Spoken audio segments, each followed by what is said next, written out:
दोस्तों वीडियो की शुरुआत करते हैं। सबसे पहले कंपनी की बात करते हैं। पहली कंपनी का नाम है दोस्तों IDFC फर्स्ट बैंक लिमिटेड।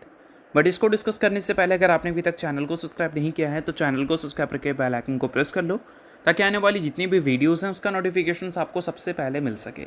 और एक डिस्क्लेमर भी है, जो भी न्यूज़ एंड अपडेट्स हम लोग कवर करेंगे वो सारी एजुकेशन पर्पज़ के लिए हैं, सीखने के लिए हैं। तो उसको किसी भी तरह का इन्वेस्टमेंट एडवाइस मत समझना, आप खुद से भी रिसर्च और एनालिसिस कर सकते हैं।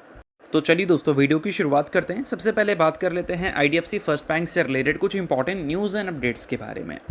तो आप सभी को पता होना चाहिए कि पिछले 2 से 3 महीने इस कंपनी के लिए काफ़ी ज़्यादा कमाल कर रहा है। बीच में फ्रॉड की जब न्यूज़ हमें देखने को मिली थी तब IDFC फर्स्ट बैंक अपने पीक से मतलब उस टाइम का जो हाई था उससे अगर देखोगे तो बॉटम तक 30% कुछ ही दिनों में गिर गई थी। अब वो 30% गिरावट के बाद वन साइडेड रिकवरी हमें IDFC फर्स्ट बैंक में दिखी है और उस रिकवरी को अगर कंटिन्यू करना है तो आज के दिन कंपनी के क्वार्टरली रिजल्ट जो रिपोर्ट होंगे उसको अच्छा दिखाना पड़ेगा। तो बाज़ार पिछले क्वार्टर में एक चीज़ ध्यान लेकर चल रही थी और वो है नेट प्रॉफिट। देखो पिछले क्वार्टर में प्रॉफिट हमें Q1Q बेसिस पे डिप मारते हुए नज़र आए थे क्योंकि फ्रॉड का एडजस्टमेंट हुआ था और मैनेजमेंट ने पहले ही बोल दिया था कि हम प्रॉफिटेबिलिटी दिखाएंगे भले हमारे ब्रांच पर फ्रॉड हुआ है फिर भी। तो मार्केट एक्सपेक्ट कर रही थी कि प्रॉफिट तो आना ही चाहिए और प्रॉफिट हमें देखने को मिला भी और ये प्रॉफिट मार्केट को सूट भी किया था। बट मैनेजमेंट ने जब Q3 के अर्निंग्स रिपोर्ट किए थे तो उसके बाद बोला था कि Q3 में जो नेट इंटरेस्ट मार्जिन है वो लोएस्ट लेवल पे है। Q4 में वो इम्प्रूव होगा और आने वाले क्वार्टर्स में और इम्प्रूव होगा, यानी कि एसेट क्वालिटीज़ कंपनी के बेहतर होंगे। तो हम उम्मीद कर सकते हैं कि Q1 में जो कंपनी के अर्निंग्स आएंगी उसमें नेट प्रॉफिट मार्केट के एस्टिमेट को बीट कर सकती है या फिर बहुत इम्प्रेसिव हमें देखने को मिल सकती है। सो अब दोस्तों वीडियो में आगे बढ़ने से पहले बात कर लेते हैं सेबी रजिस्टर्ड टेलीग्राम चैनल के बारे में, जिसको आप ज्वाइन कर लो। लिंक इसका डिस्क्रिप्शन में दिख जाएगा। ज्वाइन करने का सबसे बड़ा बेनिफिट ये है कि जिस हिसाब से मार्केट में अप्स एंड डाउन दिख रहा है ऐसे टाइम पर हर दूसरी कंपनी के एनालिसिस बहुत ज़्यादा इंपॉर्टेंट है। तो यहाँ पर आपको सभी कंपनी के टेक्निकल्स को एनालिसिस कर अपडेट होता हुआ देखने को मिल जाता है, जो कि हर किसी के लिए काफ़ी ज़्यादा यूज़फुल है। और इसके लिए आप चैनल को ज्वाइन कर फ्री में आप चेकआउट भी कर सकते हैं इन कंपनी के प्रॉपर टेक्निकल्स, जिससे आपको आइडिया लगेगा कि अभी इन कंपनी में क्या चल रहा है। तो without wasting any time link description में है, लिंक की तरफ जाकर चैनल को फ्री में ज्वाइन कर लो। तो सबसे इंपॉर्टेंट बात यह है कि आज के दिन जो IDFC फर्स्ट बैंक अपने Q1 के अर्निंग्स को रिपोर्ट करेगी, उस अर्निंग्स में बाजार Q1 के नेट प्रॉफिट में क्या एक्सपेक्ट कर रही है। तो बाजार की एक्सपेक्टेशन है 798 करोड़ की। इसको Q1Q बेसिस पर कंपैरिजन करें तो 100% से ज़्यादा की ग्रोथ हमें देखने को मिल सकता है। और ईयर ऑन ईयर बेसिस पे भी अगर हम देखें तो ग्रोथ हमें काफ़ी शार्प देखने को मिल सकती है, क्योंकि net interest margin IDFC first bank का इंप्रूव होगा ऐसा बाजार उम्मीद कर रही है। अब देखते हैं कि according to expectations net profit आता है या फिर एक्सपेक्टेशन से बेहतर आता है या फिर एक्सपेक्टेशन से कम आता है। बट देखना इंटरेस्टिंग रहेगा कि इतनी बड़ी एक्सपेक्टेशन है तो क्या इतनी बड़ी नेट प्रॉफिट ये शो कर सकती है या नहीं। और इतनी बड़ी नेट प्रॉफिट अगर ये शो करती है तो मैं बता दूं आपको, मार्च 2023 का अगर आप क्वार्टर देखोगे तो वहाँ पर 803 करोड़ का नेट प्रॉफिट इसने दिखाया था। और उसके बाद जितने भी क्वार्टर थे सब में जो नेट प्रॉफिट रिपोर्ट हुआ था उससे कम ही रिपोर्ट हुआ था। यानी कि पिछले 3-4 सालों का रिकॉर्ड अगर देखोगे तो सेकंड बेस्ट नेट प्रॉफिट ये रिपोर्ट कर सकती है अगर 798 करोड़ का प्रॉफिट अकॉर्डिंग टू एस्टिमेट हमें देखने को मिल जाए, और एस्टिमेट से बेहतर देखने को मिल जाए तो 4 साल के हाईएस्ट लेवल पे कंपनी का नेट प्रॉफिट भी जा सकता है। तो इस चीज़ को भी ध्यान में रखना। तो चलिए अब बात कर लेते हैं अगली कंपनी के बारे में, जिसका नाम है दोस्तों Reliance industries limited. Reliance industries एक न्यूज़ की वजह से लगातार चर्चे में है और वो है ब्रेंट क्रूड ऑयल के प्राइजेस। ब्रेंट क्रूड ऑयल का प्राइजेस हमें $100 को टच करता हुआ नजर आया था, बट फिर से हमें उसमें 3.88% की गिरावट देखने को मिली। और इस बार Brent crude oil Reliance Industries को परेशान करेगा या नहीं, ये सबसे बड़ा सवाल है, क्योंकि पिछले क्वार्टर में रिलायंस इंडस्ट्रीज़ ने जो नंबर्स रिपोर्ट किया उसमें O2C का जो इबिट्टा है वो ज़बरदस्त परफॉर्म किया था और 4 साल का हाईएस्ट लेवल पे भी गया था। तो इस वजह से रिलायंस इंडस्ट्रीज़ इस बार उतना ज़्यादा गिरती हुई नज़र नहीं आ रही है, जब ब्रेंट क्रूड ऑयल के प्राइजेस हमें बढ़ती हुई दिख रही हैं। बट रिलायंस इंडस्ट्रीज़ में जून क्वार्टर में म्यूचुअल फंड की सेलिंग देखने को मिली है, और सिर्फ रिलायंस में ही नहीं BSE जैसी कंपनीज में भी दिखा है। उसके अलावा 5 और भी लार्ज कैप स्टॉक्स हैं। तो पहली है रिलायंस इंडस्ट्रीज़, उसके अलावा हिंडाल्को है, NTPC है, BSE है, टाटा स्टील है। तो ये सारी कंपनीज जिसमें जून क्वार्टर में म्यूचुअल फंड ने अपने स्टेक्स को ट्रिम किया है। बट इसके साथ रिलायंस इंडस्ट्रीज हाल ही में जो अर्निंग्स अपना रिपोर्ट की थी, उसके बाद एनालिस्ट की जो प्रोडिक्शन है इस कंपनी को लेकर, वो ज़बरदस्त हमें देखने को मिला था। बट आने वाले कल की बात करें तो रिलायंस इंडस्ट्रीज़ का जो वैल्यूएशन है उसमें हमें री रेटिंग देखने को मिल सकता है। अब इसका सबसे बड़ा कारण क्या है भाई? तो सबसे बड़ा कारण है कंपनी का न्यू बिजनेस और पुराने बिजनेस जो कंपनी से डीमर्ज हो जाएगा वो।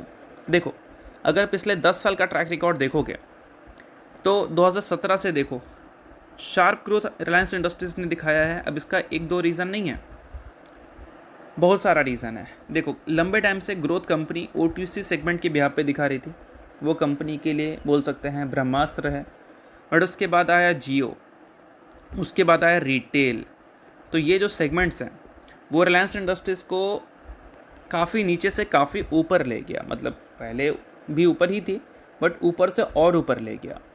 तो अब तो हो रहा है भाई जियो का सेपरेट लिस्टिंग, यानी कि जियो के नंबर तो अब रिलायंस में आपको देखने को नहीं मिलेंगे।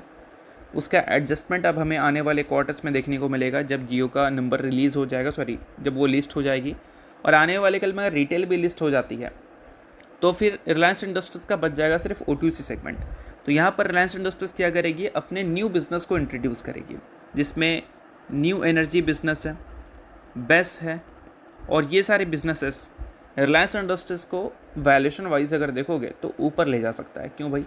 क्योंकि ये बिज़नेस में इन्वेस्टमेंट काफ़ी बड़ा है, तो बड़े लेवल पे कंपनी शुरुआत इसकी कर रही है और साथ में गवर्नमेंट की सपोर्ट भी मिल रही है। और ये जो बिज़नेस है उसमें ग्रोथ अपॉर्चुनिटीज़ बहुत ज़्यादा है। मतलब रिलायंस मार्केट शेयर भी ग्रो कर सकती है और ये इंडस्ट्री भी ग्रो करेगा, यानी कि विन विन सिचुएशन है।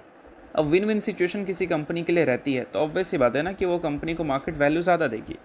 आप ऐसे ही समझ लो कि एक इंडस्ट्री है, मान लो बेबी फूड का, उसमें नेस्ले सबसे बड़ा प्लेयर है, 90% का मार्केट शेयर लेकर बैठी हुई है, ठीक है।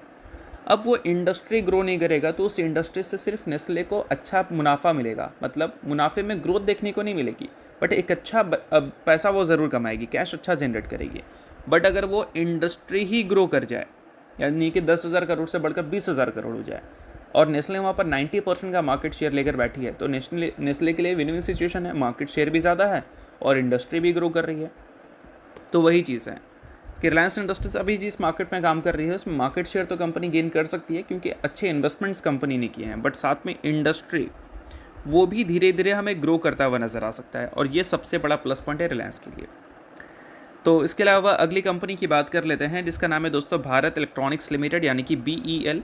बट इसको डिस्कस करने से पहले अगर आपने अभी तक सेबी रेस्टो रिसर्च एनालिस्ट के टेलीग्राम चैनल को ज्वाइन नहीं किया है तो उसको जाकर आप फ्री में ज्वाइन कर लो, क्योंकि वहाँ पर रिलायंस, BEL और IDFC फर्स्ट बैंक तीनों के टेक्निकल्स अपडेट होंगे, जिसको आप चेकआउट कर समझ सकते हैं कि आने वाले कल में क्या एक्सपेक्ट किया जा सकता है। और ये सारी चीज़ें सेबी रेस्टो रिसर्च एनालिस्ट के द्वारा ही होंगी, और साथ में इनके टेलीग्राम चैनल पर आपको कॉल्स वगैरह भी देखने को मिल जाती हैं। तो लिंक आपको डिस्क्रिप्शन में दिख जाएगा, लिंक के थ्रू जाकर फ्री में आप चैनल को ज्वाइन भी कर सकते हैं। अब BEL की बात कर लेते हैं।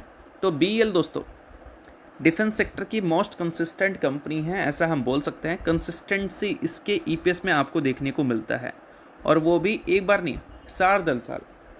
अगर पिछले 5 साल का रिकॉर्ड देखोगे या फिर पिछले 10 साल का रिकॉर्ड देखोगे तो कंसिस्टेंसी देखो, यहाँ पर थोड़ा सा साइडवेज था, बट उसके बाद कंसिस्टेंसी देखो ज़बरदस्त हमें देखने को मिलेगा।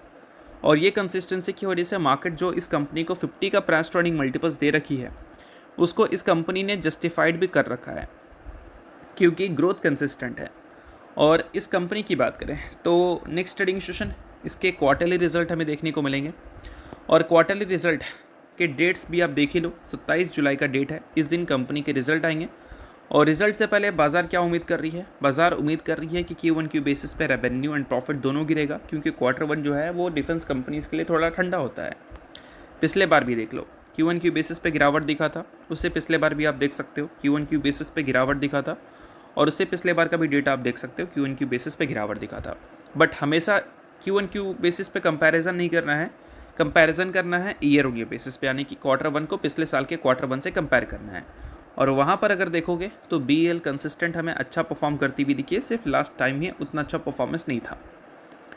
तो इस बार भी Q1 का जो नंबर है वो Q1Q बेसिस पे गिरता हुआ नज़र आ सकता है, but year on year basis पे परफॉर्मेंस अगर सही रही तो फिर भारत इलेक्ट्रॉनिक्स की बात अलग होगी। क्योंकि अभी अगर देखोगे इसको तो 52 वीक हाई से लगभग 14.5% हमें नीचे दिख रही है, और अगर परफॉर्मेंस अच्छी रहती है नंबर्स में तो ये परफॉर्मेंस के बाद रिकवरी पॉसिबल है। बाकी कोई रिकमेंडेशन नहीं है, सभी चीज़ें सिर्फ एजुकेशन पर्पज़ के लिए ही मैं आपको बता रहा हूँ। तो चलिए इसके अलावा अगली कंपनी की बात कर लेते हैं जो कि रिसेंटली ही लिस्ट हुई है। नाम है दोस्तों कंपनी का आस्था स्पेंटेक्स, जिसके बोर्ड ने अप्रूव किया है 1:1 के रेशियो में बोनस और साथ में फाइनल डिविडेंड, और इस वजह से शेयर में हमें 2% की तेज़ी भी देखने को मिली थी। जून में ही लिस्टिंग कंपनी का हुआ था। तो दोस्तों अगर आप इस कंपनी के शेयर होल्डर हैं तो इन सारी न्यूज़ को आप नोट डाउन कर सकते हैं, शेयर होल्डर नहीं है तो आप इग्नोर भी कर सकते हैं। न्यूज़ थी इस वजह से मैंने बता दिया, बाकी ये किसी भी तरह का रिकमेंडेशन नहीं है। तो होप करता हूँ ये वीडियो आपको अच्छा लगेगा। लाइक कीजिए, पहली बार सब्सक्राइब कीजिए। वीडियो के लिए बहुत बहुत शुक्रिया।